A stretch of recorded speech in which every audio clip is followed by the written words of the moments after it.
তৃষা এক বাবার অবাধ্য বেপরোয়া মেয়ে। জীবন যেন তার কাছে এক খেলা, যেখানে নিয়ম কানুনের কোনো বালাই নেই। এক অচেনা ছেলের সাথে এক রাত কাটানো তার কাছে ছিল ক্ষণিকের বাসনা। পরে সেটা ভুলেও যায় সে। তবে বিপত্তি ঘটে তখনই যখন জানতে পারে সে হয়ে গেছে প্রেগন্যান্ট। তাই এখন বাধ্য হয়ে ওই ছেলেকে খুঁজতে বের হয়। তবে নাম ঠিকানা কোনো কিছুই না জেনে কিভাবে খুঁজে বের করবে? মুভির কাহিনী পুরো টুইস্টে ভরা। আমি কথা দিচ্ছি শেষ পর্যন্ত আপনাদের ভালো লাগতে বাধ্য।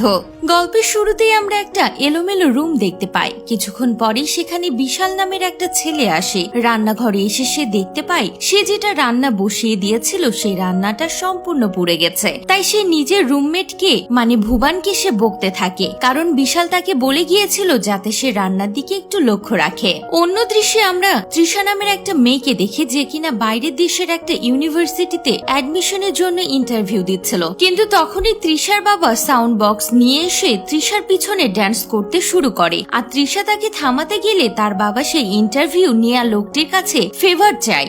সে যেন তৃষাকে স্কলারশিপ না দেয়, কারণ সে চায় না তার মেয়েটা তার থেকে দূরে চলে যাক। এরপর তৃষা রেগে নিজের কাজিন স্নেহার কাছে এসে তার বাবার নামে কমপ্লেন করতে থাকে আর বলতে থাকে ওই ইউনিভার্সিটিতে পড়া তার একটা ড্রিম। সে যদি সিলেক্ট হয়ে যায় তবুও সেখানে যেতে পারবে না। তার সব স্বপ্ন তার বাবা ধুলোই মিশিয়ে দিল। তখনই তার বাবা বলে সে চায় না তৃষা তাকে ছেড়ে চলে যাক। এরপর তৃষা রুমে গিয়ে কিছুক্ষণ মন খারাপ করে। এরপর হঠাৎ সুন্দর করে রেডি হয় আর তার বাবাকে বলে সে তার বন্ধুদের সাথে পার্টিতে যাচ্ছে। অন্যদিকে আমরা বিশালকে দেখি যে নিজের রুমমেটকে নিয়ে রাস্তার পাশে একটা ফুড কোর্টে গিয়ে সেখান থেকে বিদেশি মদ কালেক্ট করছে। মূলত বিশাল এসব মদ ডিলিং এর কাজ করত। সে তার ক্লায়েন্টকে ফোন করে আর তার অ্যাড্রেস জানিয়ে দেয়। এদিকে তৃষা নিজের বন্ধুর বাড়িতে পার্টিতে চলে যায়। সেখানে তারা সবাই একসাথে বেশ এনজয় করে। একসময় ইয়াশ একটা ইম্পোর্টেড মদ বের করে আর সবাইকে খাওয়াতে থাকে, কিন্তু এ সময় অসতর্ক বশত তার কাছ থেকে বোতলটা পড়ে ভেঙে যায়। এটা দেখে তো সবারই মন খারাপ হয়। তখনই ইয়াশের বোন বিনিতা সুজাল নামে তার এক বন্ধুকে ফোন দেয় আর একটা বোতল অ্যারেঞ্জ করতে বলে। তখনই দেখা যায় সুজাল এই বিশালকে ফোন করে। এরপর বিশাল বিনিতাকে বোতল ডেলিভারি দিতে যায়। তো যখন সে তাদের পার্টিতে যায় সব মেয়েরা তাকে দেখে তো পুরাই ক্রাশ খেয়ে যায়, কেননা সে অনেক বেশি চার্মিং ছিল।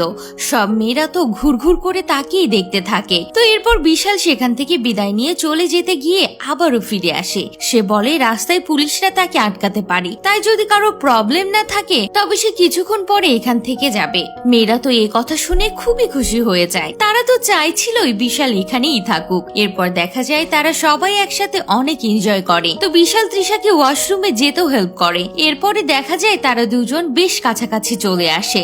সকালে ঘুম থেকে ওঠার পর বিশাল আর তৃষা চুপচাপ সেখান থেকে বেরিয়ে যায়। তারা দুজনে একে অপরকে কাল রাতের বিষয়টা ভুলে যেতে বলে। তৃষা তো এটাও বলে যে সে বিশালের নামটা ভুলেও গিয়েছিল। এরপর তারা একে অপরের থেকে বিদায় নিয়ে সেখান থেকে চলে যায়। এর কিছুদিন পরের দৃশ্যে দেখি তৃষা স্নেহার সাথে দেখা করতে হাসপাতালে আসে। সেখানে গিয়ে সে নিজের সমস্যার ব্যাপারে জানালে স্নেহা গেস করে তৃষা হয়তো প্রেগন্যান্ট। তাই সে শিওর হতে তৃষা টেস্ট করায় আর দেখতে পায় সত্যি তৃষা প্রেগন্যান্ট। তৃষা তো এটা জানার পর বিষয়টা কিছুতেই মানতে পারছিল না। তাই সে বেশ ভেঙে পড়ে। সে বাড়ি ফিরে এসে অনেক বেশি কাঁদতে থাকে। এরপর সে অনেক সাহস জুগিয়ে সে নিজের বাবাকে এই বিষয়টা জানায়। তার বাবা তো কিছুতেই বিশ্বাস করতে পারছিল না। এরপর সে তৃষার থেকে সেই ছেলের ব্যাপারে জানতে চায়, কিন্তু তৃষা তাকে বলে সে এটা বলতে পারবে না। সে বলে সে এই বেবিকে পৃথিবীতে আনতে চায়। তার বাবা তো ভাবে হয়তো তৃষা বিয়ে করবে, কিন্তু তৃষা বলে সে বিয়ে করবে না। ওই ছেলে বিয়ে করার মতো কোনো ছেলেই না। তৃষার এসব কথা শুনে তার বাবা খুবই হতাশ হয়ে পড়ে। তাই সে তৃষাকে বেবিটা অ্যাবর্শন করতে বলে, কিন্তু তৃষা তো এতে রাজি হয় না। তখন তৃষা নিজের বাবাকে চিন্তিত দেখে তাকে সরি বলে, কেননা তার কারণে তার বাবা এত বেশি আপসেট ছিল।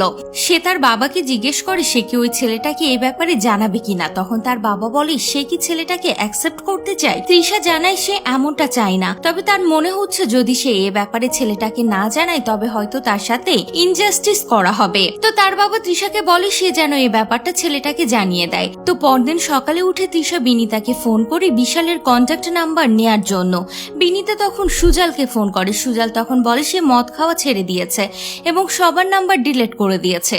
তখন তৃষার মাথায় একটা প্ল্যান আসে। সে বাড়িতে গিয়ে নিজের সব বন্ধুদের ফোন দিয়ে বোতল ডেলিভারি করা লোকদের নাম্বার কালেক্ট করতে থাকে। এরপর সেই নাম্বার নিয়ে এসে সে ওই ব্যক্তিদের ফোন করতে থাকে, কিন্তু প্রতিবারই কোনো না কোনো অদ্ভুত লোক বোতল ডেলিভারি করতে আসতো। এভাবে বেশ কিছুদিন কেটে যায় আর তখনই তার কাছে আরো কজন বোতল ডেলিভারির কল আসে। তখন সে চলে যায় বোতল আনতে। ফাইনালি এবার সে বিশালকে সেখানে দেখতে পায়। এতদিনে সে সঠিক লোককে খুঁজে পেয়ে অনেক বেশি হ্যাপি হয়ে যায়। বিশালও তো তাকে দেখে খুব খুশি হয়। তৃষা তো বিশালকে দৌড়ে গিয়ে জড়িয়ে ধরে, বিশালও তাকে জড়িয়ে ধরে। এরপর তারা দুজন একসাথে লং ড্রাইভে বের হয়। এরপর সে বিশালকে জিজ্ঞেস করে তাদের লাস্টে যখন দেখা হয়েছিল তাদের সেই মোমেন্টের ব্যাপারে বিশালের মনে আছে কিনা। বিশাল তো খুশি হয়ে বলতে থাকে তার সবকিছু মনে আছে, তারা দুজনেই তো অনেক বেশি এনজয় করেছিল। এরপর তৃষা জানায় সে প্রেগন্যান্ট। এই কথা শুনে তো বিশাল তাকে কনগ্রেচুলেট করে, কিন্তু পরক্ষণে সে বিষয়টা রিয়েলাইজ করে আর তার চেহারার 12টা বেজে যায়। তৃষা বিশালকে জানায় সে বাচ্চাটিকে জন্ম দিবে। বিশাল দায়িত্ব নিতে ভয় পেলেও তৃষা তাকে আশ্বস্ত করে যে তাকে বিয়ে বা বাচ্চার দায়িত্ব নিতে হবে না। তৃষা মনে করে যেহেতু বাচ্চাটি বিশালেরও, তাই তার মনেও বাচ্চাটির প্রতি টান তৈরি হতে পারে। বিশাল এসব ভেবে সন্তান জন্মের সিদ্ধান্তে রাজি হয়, তবে সে তার কাজ ছাড়বে না। তৃষা তো বিশালের এমন কথা শুনে বেশি অবাক হয়ে যায়। সে বিশালকে বলে আগামীকাল তাকে ডাক্তারের কাছে যেতে হবে চেক আপের জন্য। বিশাল বলে সে সময় মতো চলে আসবে। পরদিন তৃষার সাথে বিশালও হাসপাতালে যায় তার চেক আপের জন্য। সেখানে স্নেহা তাদের বেবি হার্টবিট দেখায়।